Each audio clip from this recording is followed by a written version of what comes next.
श्री कृष्ण कहते हैं, जिंदगी में आप कितने खुश हैं यह महत्वपूर्ण नहीं है, बल्कि महत्वपूर्ण यह है कि आपके कारण कितने लोग खुश हैं।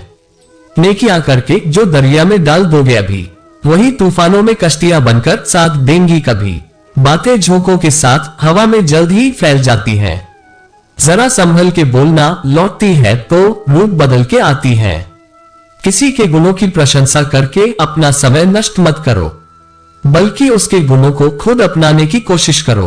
जो हो गया उसे सोचा नहीं करते, जो मिल गया उसे खोया नहीं करते। हासिल उन्हें होती है सफलता जो वक्त और हालात पर रोया नहीं करते। ऊंचे ख्वाबों के लिए दिल की गहराई से काम करना पड़ता है, यूं ही नहीं मिलती सफलता किसी को। मेहनत की आग में दिन रात जलना पड़ता है।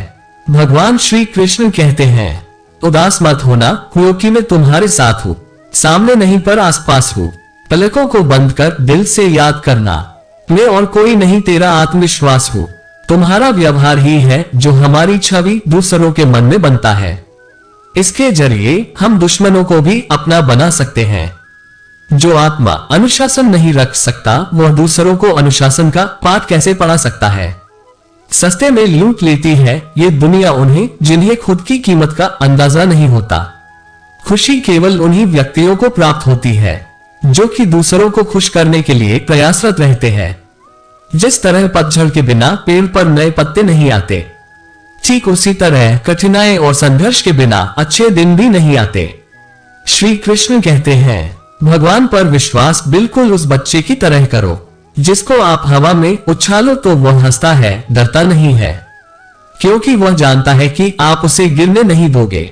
दूसरा मौका सिर्फ कहानियां देती है, जिंदगी नहीं। तुम बस जैसे हो वैसे हो जाओ, बस अपने को कुछ और बताना छोड़ दो। अच्छाई के पीछे कोई नहीं जाता, बुराई के पीछे सभी जाते हैं। शराब बेचने वाला कहीं नहीं जाता, दूध बेचने वाले को गली गली घूमना पड़ता है। आपकी प्रतिभा आपको भगवान का दिया गया उपहार है। आप इसके साथ क्या करते हैं, यह आपके द्वारा भगवान को दिया गया उपहार होता है। चुनौतियां ही जिंदगी को रोमांचक बनाती है और इसी से आपकी जिंदगी का महत्व निर्माण होता है। यूं ही हर कदम पर मत लड़खड़ाओ, सफलता पानी है तो संभल जाओ, मत शोर करो। अपने प्रयासों का खामोशी से अपनी जिंदगी बदल जाओ। अगर तुम अपनी जिंदगी अपने तरीके से नहीं जियोगे तो लोग अपने तरीके तुम पर लाद देंगे। लहरों को शांत देखकर ये न समझना कि समंदर में रवानी नहीं है। जब भी उठेंगे तूफान बन के उठेंगे, अभी उठने की ठानी नहीं है। यह माना कि जिंदगी कांटों भरा सफर है, इससे गुजर जाना ही असली पहचान है।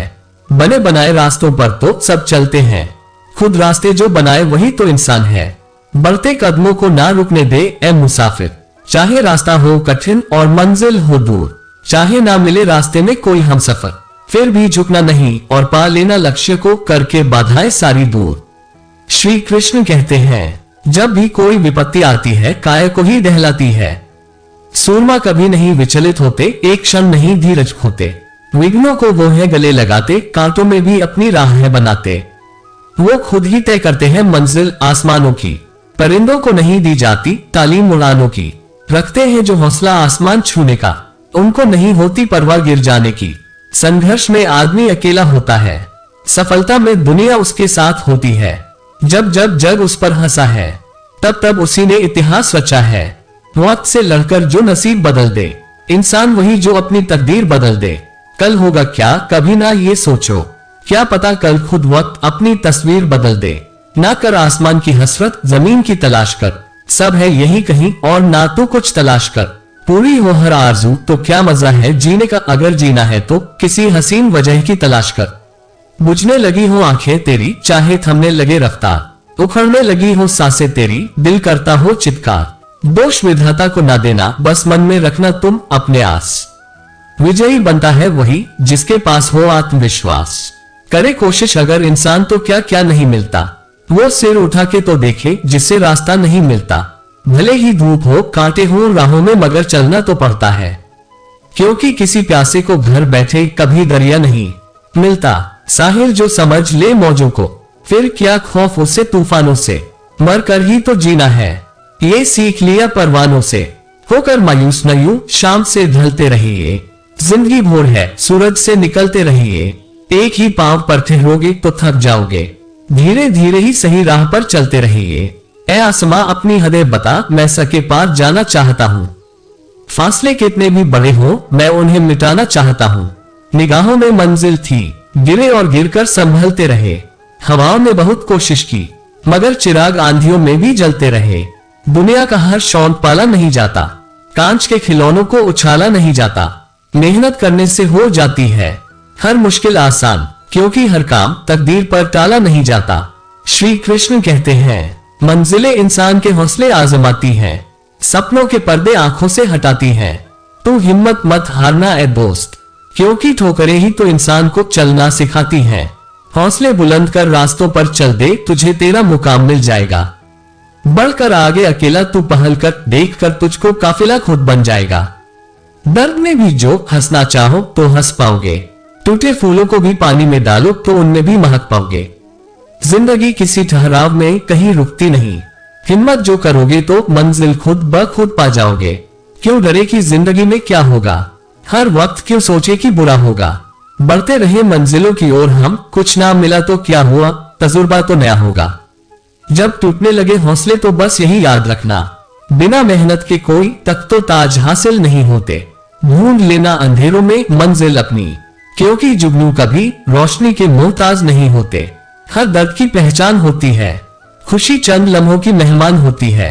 वही बदलते हैं रुख हवाओं का, जिनके इरादों में जान होती है। आज छू ले आसमान को, जमीन की तू आस न कर। हंसते हुए जी ले ये जिंदगी, खुशियों की तू तलाश न कर। गमों को कर दे दूर, तेरी किस्मत भी बदलेगी। सीख ले तू मुस्कुराना, हारने की तू परवाह न कर। काम करो ऐसा कि पहचान बन जाए, हर कदम चलो ऐसे कि निशान बन जाए। ये जिंदगी तो सब काट लेते हैं, जिंदगी ऐसे जियो की मिसाल बन जाए। निगाहों में मंजिल थी, गिरे और गिरकर संभलते रहे। कोशिश की हवाओं ने बहुत, मगर चिराग हिम्मत के आंधियों में भी जलते रहे। श्री कृष्ण कहते हैं, सामने हो मंजिल तो रास्ते न मोड़ना, जो भी मन में हो वो सपने न तोड़ना। कदम कदम पे मिलेगी मुश्किल आपको, बस सितारे चुनने के लिए कभी जमीन मत छोड़ना। रख हौसला, वो मंजर भी आएगा, प्यासे के पास चल के समंदर भी आएगा। थक कर न बैठ मंजिल के मुसाफिर, मंजिल भी मिलेगी और मिलने का मजा भी आएगा। बेहतर से बेहतर की तलाश करो, मिल जाए नदी तो समंदर की तलाश करो। टूट जाते हैं शीशे पत्थरों की चोट से, टूट जाए पत्थर ऐसे शीशे की तलाश करो। मुश्किल इस दुनिया में कुछ भी नहीं, फिर भी लोग अपने इरादे तोड़ देते हैं। अगर सच्चे दिल से हो चाहत कुछ पाने की, तो सितारे भी अपनी जगह छोड़ देते हैं। पंख फैलाए हुए मोर बहुत देखे हैं, घन पे छाए घनघोर बहुत देखे हैं। नाला कहता है समंदर से उमरना सीखो, हमने बरसात के ये शौर बहुत देखे हैं। निगाहों में मंजिल थी, गिरे और गिरकर संभलते रहे। हवाओं ने बहुत कोशिश की, मगर चिराग आंधियों में जलते रहे।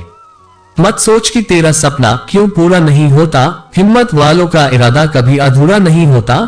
जिस इंसान के कर्म अच्छे होते हैं, उसके जीवन में कभी अंधेरा नहीं होता। संघर्ष के मार्ग पर जो वीर चलता है, वो ही इस संसार को बदलता है। जिसने अंधकार, मुसीबत और खुद से जंग जीती, सूर्य बनकर वही निकलता है। राह संघर्ष की जो चलता है, वो ही संसार को बदलता है। जिसने रातों से है जंग जीती, सुबह सूर्य बनकर वही चमकता है। श्री कृष्ण कहते हैं, जिंदगी उसी को आजमाती है जो हर मोड़ पर चलना जानता है। कुछ पाकर तो हर कोई मुस्कुराता है, जिंदगी उसी की है जो सब कुछ खोकर भी मुस्कुराना जानता है। सुने जिंदगी मुश्किलों के सदा हल दे, थक न सके हम फुर्सत के कुछ पल दे। दुआ है दिल से सबको सुखद आज और एक बेहतर कल दे। एक बार की बात है, एक गांव में दो मित्र रहते थे। सेवाराम और मोतीलाल दो घनिष्ठ मित्र थे। दोनों ही गली गली जाकर पीठ पर पोटली लादकर कपड़े बेचने का काम करते थे। सर्दियों के दिन थे, वह गांव गांव जाकर कपड़े बेच रहे थे।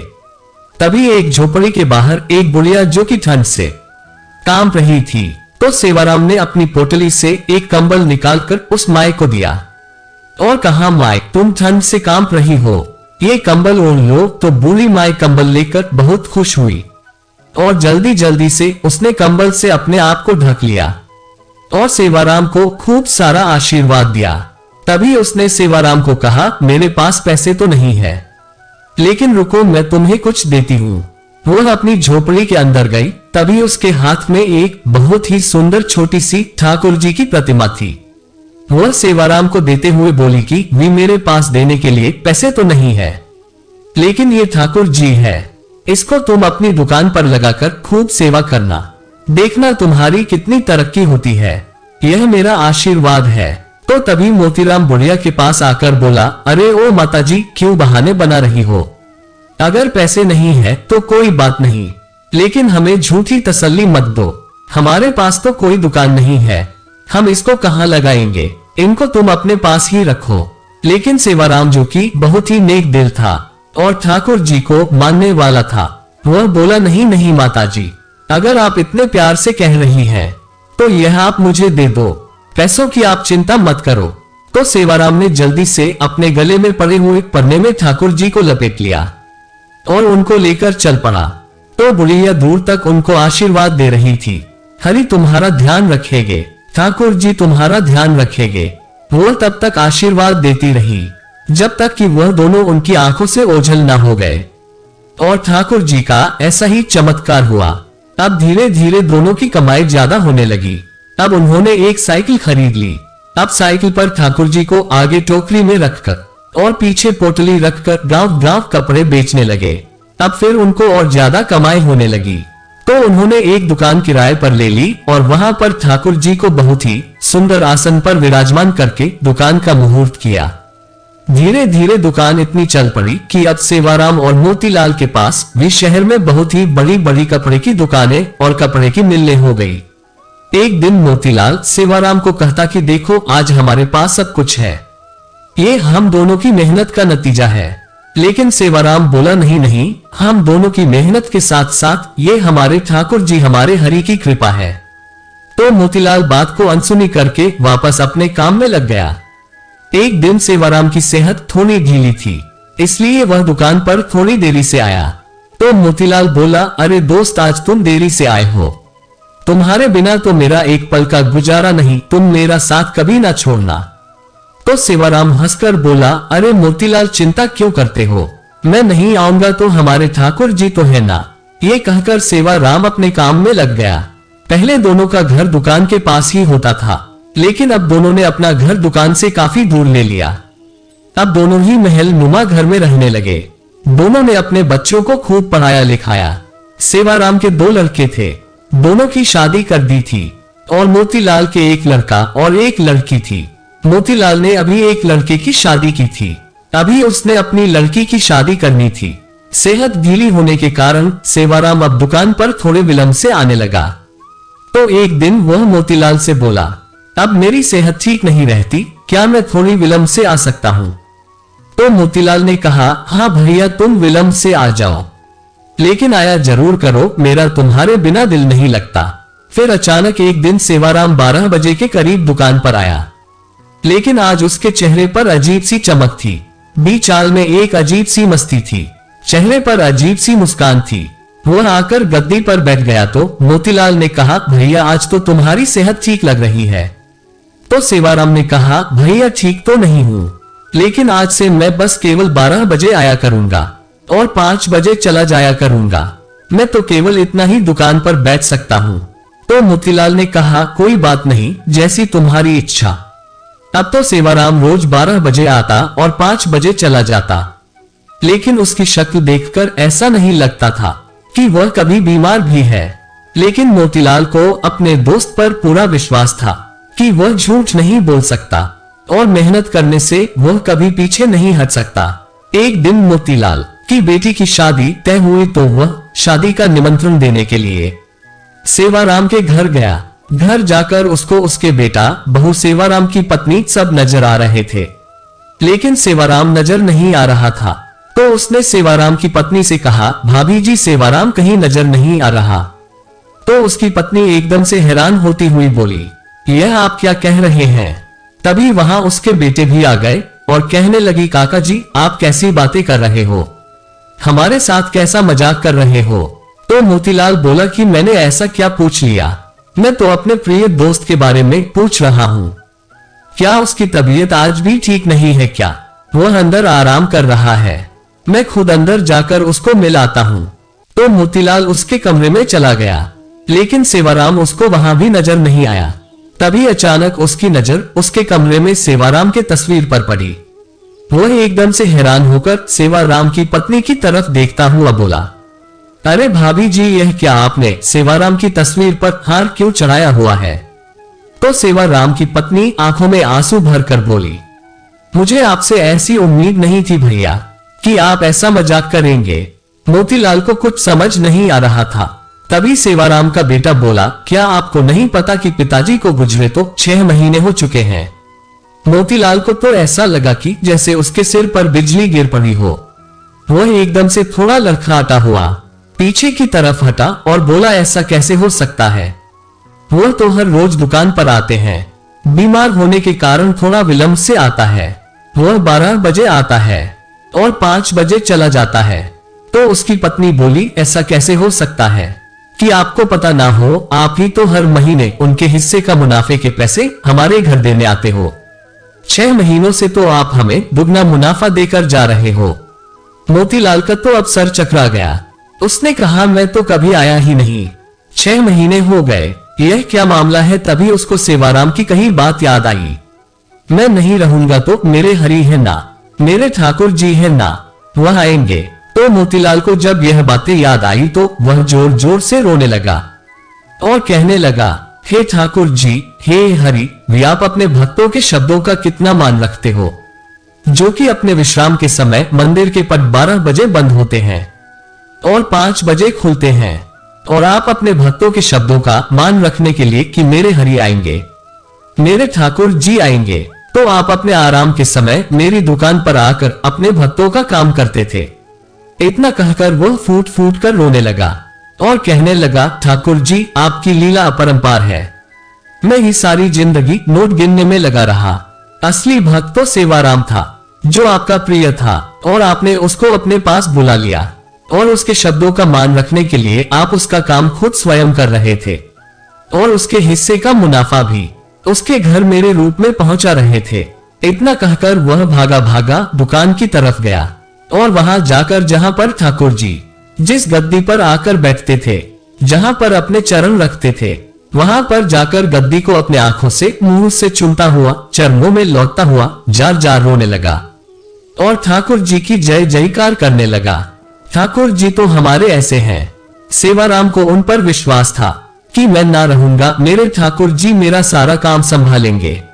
विश्वास के तो बेड़ा पार है, इसलिए हमें हर काम उस पर विश्वास रखकर अपनी डोरी उस पर छोड़ देनी चाहिए। जिनको उन पर पूर्ण विश्वास है, वह उनकी डोरी कभी नहीं अपने हाथ से छूटने देते। दोस्तों, आपको ये कहानी कैसी लगी? अच्छी लगी हो तो प्लीज आप मेरे चैनल को सब्सक्राइब करें, वीडियो को लाइक शेयर करें। जय हो ठाकुर जी, जय श्री कृष्ण।